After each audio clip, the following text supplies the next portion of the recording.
Namo tassa bhagavato arahato samma sambuddhassa. Namo tassa bhagavato arahato samma sambuddhassa. Namo tassa bhagavato arahato samma sambuddhassa. So welcome everybody to today's Dhamma talk.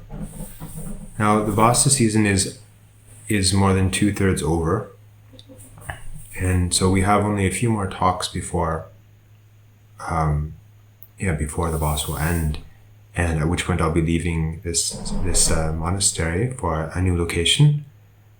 So I thought maybe we'd take a look at some topics that we haven't really discussed yet, some topics that are from the Abhidhamma, and especially from the commentaries and the sub-commentaries. Some of the topics we're going to talk about today are from specifically Burmese sub-commentaries. So they're written in Myanmar, and some of this information has been used extensively in Pa Sayadawji's teachings, and it's not easy always to find the source. There's one Sayadaw Revata Dhamma. Sayadaw Revata Dhamma. He's the one who helped write this new book, the Comprehensive Manual of Abhidhamma, and he's written another book on something like processes of consciousness and matter, or something like that, and it gives an English explanation of these topics in detail. Pa Sayadawji's books also give explanations of these topics. So when we talk about our existence in life, we have especially mental experiences, and it's based on some kind of a physical basis. So we call this nama rupa, right? Mentality and materiality. Now, we talked a little bit about our bodies previously. We talked about various topics. For example, the four elements, the four great elements of which our bodies are made: the earth element, water element, the fire element, and the wind element. Now, when you start to analyze these in more detail, you have various kinds of derived elements. So these things combine together to make up all of the other things that we experience in the world. Now, the Abhidhamma and its commentaries, there are extensive analyses of these kinds of derived materiality. But today we're going to be looking a little bit about our mentality, because at the root, what we experience in life is mental. It's an internal experience. It's not to say that nothing exists outside at all, but the vast majority of what we're experiencing is something that is being created inside. So according to the texts that we're discussing, these Abhidhamma commentaries, sub-commentaries, our mental experience is made up of a series of, we can say, bits and bytes. So we have mind moments. Each moment there's some kind of a mental experience arises, and this we'll call like a bit. If we're talking about like in computer assembly code or whatever, you have a series of zeros or ones, and then you have clumps of them that go together. And then, so an individual 0 or 1 wouldn't have meaning on its own. The meaning comes from its sort of existence in a whole. And so the machine, like the computer, it reads the entire byte at once. So here we're talking about our mental experience. So one single mind moment is not enough to actually analyze a mental object. And now this sounds a bit abstract, so I'm going to explain a little bit more.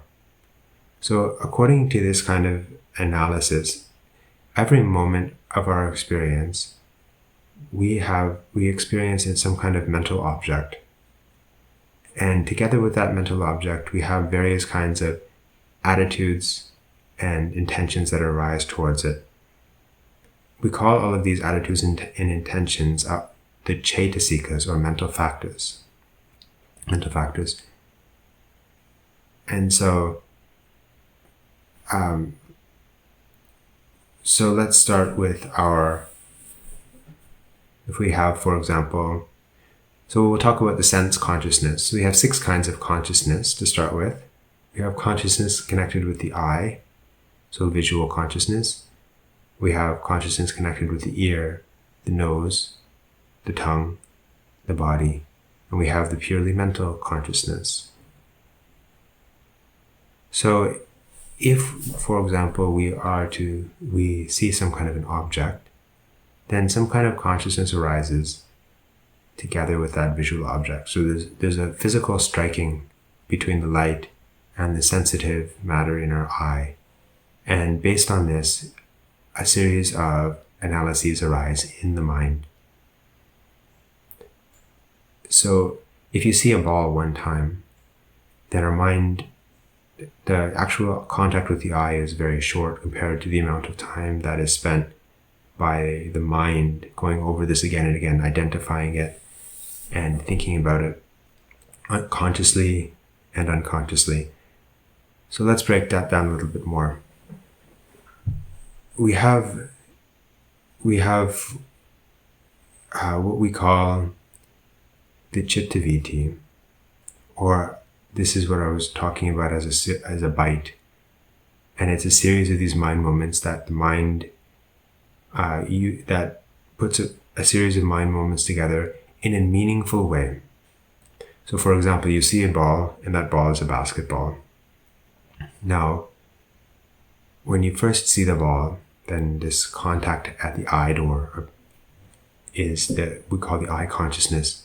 It's a very basic kind of knowing, and then there are a short series of mind moments that will process this and bring it down to the mind door. Then we have a series of 7 what we call jhavanas, and this is the moment of experience that we're aware of. So we have 7 mind moments where we experience that basketball, and then there might be 2 more mind moments after that where we're not able to act. It's like the object fading from our awareness. We call this the tadaramana, or the registering consciousness. And so it's actually quite a deep topic, quite a difficult topic, but we're just going to simplify. This is the one kind of a mental process that we can think about. Now, within each of these mind moments, their character is defined by certain mental factors that are present. So, for example, we have a certain set of mental factors that are present for all mind moments. And these ones first we have chitta, which is our awareness. So for any kind of experience that we have, there's going to be some kind of awareness, sensitivity to the other mental factors. And then we have phassa, so we have the contact between all of the mental qualities, the mental object and the mental qualities, and that awareness. So we call this contact, or phassa. And then we have vedana. Vedana is our feeling tone, pleasant, unpleasant, or neutral. So technically, most of the feeling tones are going to be, at the eye door, they will all be neutral, because it's not painful actually to see something. Generally, it's not painful to see something. But if we see something unpleasant, after it's been processed in our mind door, we can feel an unpleasant mental feeling. So then we can have an unpleasant or pleasant feeling associating with that object. So we have our awareness, we have our contact, and we have our feeling tone. And then we have our perception, sanya. So a sanya is what marks the object for recognition. So maybe the first time you saw a basketball when you were a little child, you had no idea what it was, and you ran up to it, you grabbed it, you felt this sort of rough, rubbery, it would have seemed a huge ball at that time. And then sometime later you saw somebody playing with it, or maybe you experimented with it, you found it's bouncy, rubbery, you can throw it. Then somebody showed you the net, and later you learned how to play basketball. So when you see a basketball now, all of these memories are sort of bundled together with the perception basketball. And so this mental representation is an internal, for the eye door, it's an internal image together with these associations. So that is our perception, our sanya for basketball. Then for each of the moments, our mind moments, we have some kind of an intention. Chaitana. And so our intentions are sometimes automatic to some extent, and sometimes they can be very faint. But whatever kind of intention we have when we perceive something, that is our Chaitana. Then we have this quality of ekagata. Ekagata is it's the focused nature. You can call it the collectedness on that object. So according to this kind of analysis, we don't experience many things at one time. If you were to break down our experience into tiny, tiny moments, we'd only experience one thing each moment. However, the experience changes so fast. We take in different kinds of objects through our eye door, ear door, nose door, tongue door, body door, mind door so quickly that it seems like all of them are happening simultaneously. It's a kind of illusion. If you think of a light bulb and you have an alternating current going through it, and actually you have this current, you can see, this light bulb is actually flickering, but we can't see the flicker. Or like the propeller of a helicopter, we can't actually see when the blades are whirling fast enough. We can't see the individual blades anymore. We just see a whirl. And so our consciousness is similar to this. So in that one moment, the mind is focused on one object, and that is this ekagata, this quality of focusedness. And then we have jivita, this is mental energy. So these mind moments, they arise and pass very quickly, and there has to be some kind of sustaining mental energy there. Otherwise, they would just disappear. And so that amount of mental energy is called jivita. It's the life force of that mind moment. And then we have the key one, manasikara. Manasikara is the way that we attend to an object. So we translate it as wise attention or unwise attention. So if we pay attention to the basketball in one way, maybe we will say, oh, I want to steal that basketball. But we have this unwise attention. We see the ball as something desirable, something that belongs to someone else that I want to steal. And so this is unwise attention, ayoniso manasikara. And so by attending it in this way, we get an unwholesome mind state. It will determine the rest of our experience of that basketball. But if we have wise intention, we can see it. We have yoniso manasikara, wise attention. We can think, oh, this basketball would make a nice gift for my niece or for my nephew. And then we have some kind of a wholesome desire arising to give the basketball as a gift, maybe to purchase it, give it as a gift. So these are the most basic mental factors that are present in all mind moments. Now, we have a series of factors that are not present in all of the mind moments, but they are. So the next set, we start with vitaka. So vitaka, we know it's this initial application. So grasping hold of the object with our mind. So we talk about this when practicing samatha meditation, concentration meditation, taking hold of the object. That is our vitaka, mentally taking hold of the object. Vichara is holding the mind on the object. So remember, these are individual mind moments. It's sort of breaking down things in the finest grain possible. So it's not. It's a very fine. It's a very subtle thing that's being discussed here. So vichara, sustaining the attention on the object. Adhimokha. Adhimokha is a very important one. It is stability. So if the mind doesn't have adhimokha, this kind of stability, it goes here and there, it flails about. And so in certain kinds of mind states, for example, if you're having a lot of doubt, the mind has no steadiness. It flops back and forth between two alternatives. So this adhimokha is a factor that gives steadiness. And we have virya.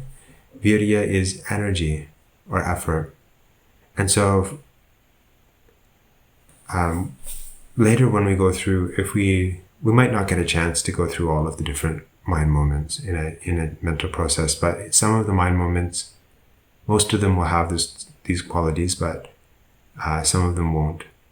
And so if it has, so energy is just as it sounds. Some mind moments have more vigor to them than the others. And then we have piti, or gladness. That's simple enough. And so we have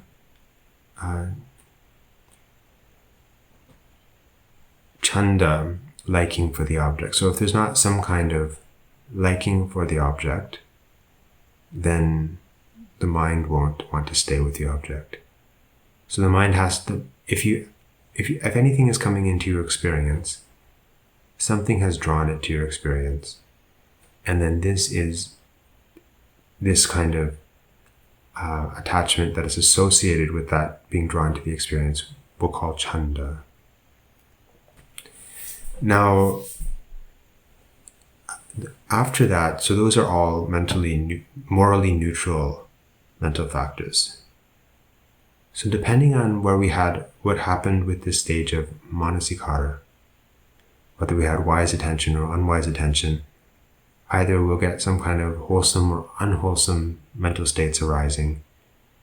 And so we have different kinds of sets of wholesome and unwholesome mental states. But before we get there,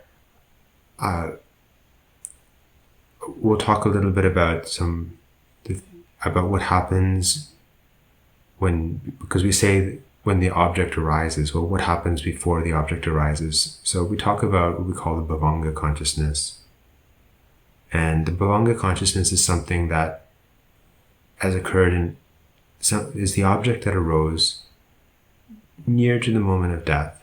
Technically, it would be just 2 moments before death in your previous life. And then a certain object has arisen, and based on that kamma, that's the basis for this present life. And then according to this Abhidhamma explanation, anytime that we're not conscious, then we're actually, technically, this object is appearing again and again at our mind door, one moment by one moment. So technically the consciousness won't be broken. It will just be a series of these moments of this bhavanga until one of the sense objects, one of these 6 sense objects arises, and it will break this bhavanga stream. So you have a series of these bhavanga moments. They call it life continuum mind moments. And then we have an adverting consciousness. So something will draw the mind to the ear door, or the eye door, or the nose door, or to a purely mental memory. And so then we have this adverting consciousness, and we have a series of mind moments we call the chittaviti, a mental process. Now, and again, after the process finishes, the mind will sink back in again into this bhavanga mind. And so we have sort of a discontinuous series of moments. Now, these wholesome and unwholesome mental states, because our time is limited, we'll focus on what we call the jhavanas. And we have a series of these 7 mind moments that occur one after another, and after the object has been processed to some extent and sent to the mind door. And this is the time when we have a chance to make kamma. So the moral nature of our actions hinges on this section where we actually have a choice. So for example, even if in the past, then you saw basketballs and you don't like basketballs for some reason, you hate basketballs. And then, so the first time you see another basketball, maybe an unwholesome mental experience will arise. So we'll say a dosa chitta. Dosa is anger. So the qualities for a chitta that has associated with anger, we have, as in addition to the factors we just mentioned, it won't have the quality of piti or gladness, and then it will have those other factors we just mentioned. That will have moha. Moha is delusion, and now we're deluded because we see this basketball as something bad, but in its real nature, there's nothing bad about the basketball. It is some kind of synthetic compound. It's filled with some kind of gas. It's bouncy. It's not an evil thing, but it can still make us angry because of some kind of past experience. So this moha is covering up its true nature. Its true nature as a neutral physical object. And we have ahirika and ottappa. Hiri ottappa are the qualities of moral fear and moral shame. So these are the qualities of being afraid to do wrong because of the moral consequences, and being ashamed of doing wrong because what other people will think of you, what respectable people, what wise people would think of you if you were to do something wrong. So in the case of when somebody's angry, then these two will be lacking. And then you can think of, we don't want to think of too bad an example, but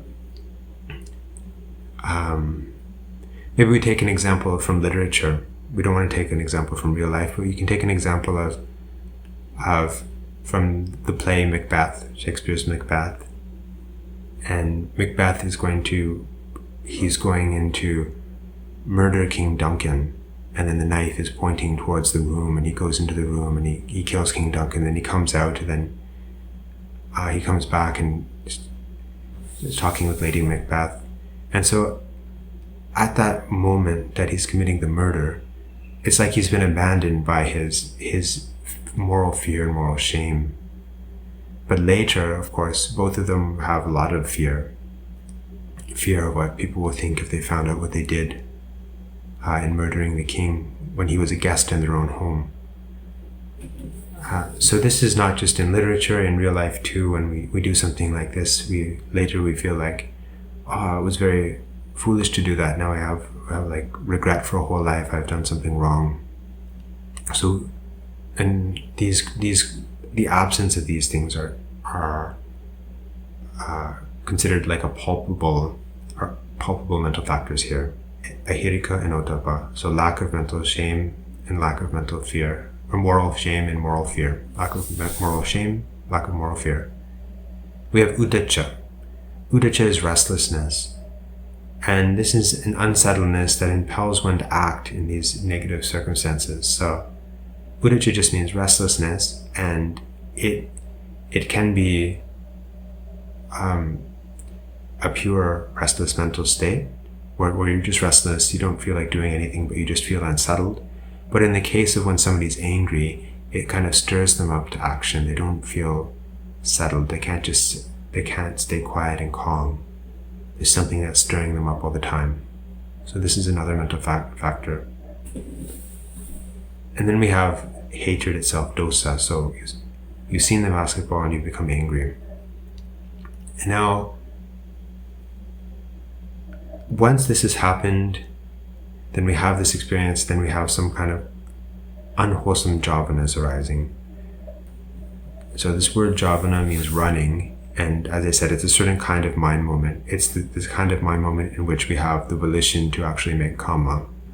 So actually, by the time we've become angry, we've made a certain amount of negative mental karma, just based on our past experience. But we don't experience this basketball only one time, according to this theory, because if we see the basketball and we're thinking about it, interacting with it for a minute or a few minutes, that can be millions and millions of these little mind moments, these little series of mind moments that are arising and passing. So we have many opportunities to change that karma, to change our perception there. So we can change our hatred of the basketball. Maybe we change it to a thought of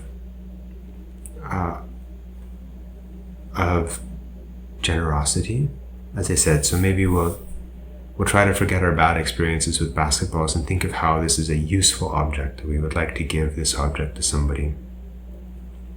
to our nephew or our niece. And so because of this intention, we can slowly give rise or quickly give rise to a wholesome mind state. And then through this wise attention, we have a different series of mental factors that will be arising in our mind moments. So we have so if this happens, then maybe we will have gladness, we will have piti. And then we'll have we have saddha. So saddha is faith. So according to the Abhidhamma theory, when we have a wholesome mind, it will come together with faith in the Buddha, Dhamma, and Sangha. But of course, for example, animals can have wholesome mind states where they wouldn't understand about Buddha, Dhamma, and Sangha. But the faith is considered a clarifying factor that clarifies the mind from doubt. And then according to this analysis, we have sati, which is mindfulness. So remembering the object, keeping it in mind. Now, the sutta analysis has what we call wrong mindfulness, miccha sati, sometimes, but this is the Abhidhamma analysis. We don't have in the Abhidhamma analysis, mindfulness counts as a wholesome mental state. So then we have hiri ottappa, so moral shame and moral fear. So we talked about that just a moment ago. So now these are there. We have the opposite from the unwholesome state. And we have two factors, the negation of greed, alobha, a factor that will remove greed from our mind, and a factor, adosa, a factor that removes hatred from our mind. Then we have the quality of evening out, tatramajatata. Tatramajatata means bringing to the middle, or something like that. It is the quality that removes the excess of the other mental factors so that they all work together in harmony. And so the next, we're sort of running out, our talk is running a little bit long, going to run a bit long if we go through all of the wholesome mental factors. But the next set of mental factors, they distinguish between the chitta, the the chitta as awareness, and the chaitasikas. So we have what they translate as lightness of body, lightness of mind, and wieldiness of body, wieldiness of mind, and healthiness of body, healthiness of mind, uprightness of body, uprightness of mind. But here these words, body and mind, are referring to chitta and chaitasika, so the mind and the mental factors that go together with it, the awareness, and then the mental qualities that are associated with that moment of awareness. And so we have these various qualities of lightness and wieldiness and malleability and softness, all of the different kind of qualities that make the mind pliable, pleasant, and useful, able to be used as a tool to make good karma for us. And so then the last of the wholesome qualities is panya, or wisdom. Okay, so we have wisdom, and this is not always present. So it's quite possible that somebody has a wholesome mind state, but there's not very much understanding that's arising together with that wholesome mind state. One of these that I think is important that I didn't emphasize, it's this uprightness. So there's like an honesty and uprightness associated with all of the wholesome states. And so it actually, the analysis splits it up into uprightness of mind and uprightness of mental factors. So even though there might not be understanding associated with every wholesome mind state, but there will be some kind of uprightness and honesty associated with them. Now, so that is analyzing what is there with this perception of the basketball. But we have to remember, of course, we have to fill in what that perception is. So we have the perception, it's a visual perception of a basketball. and now it's being processed in our mind dorm. So it's actually a mental perception of a basketball. And earlier we talked about our intentions, right? We have our Chaitana. So we have this intention to give the basketball as a gift. And because of this intention, we're making wholesome karma. So we're fulfilling our dana, our qualities of dana or generosity. And also we talked earlier about manasikara, or attention. So we have our wise attention. So we chose to pay attention to this ball, what the aspects of this ball that are useful to causing wholesome states to arise in our mind. So we have a number of other kinds of unwholesome mental states. We have various wholesome mental states also. For example, metta or loving kindness.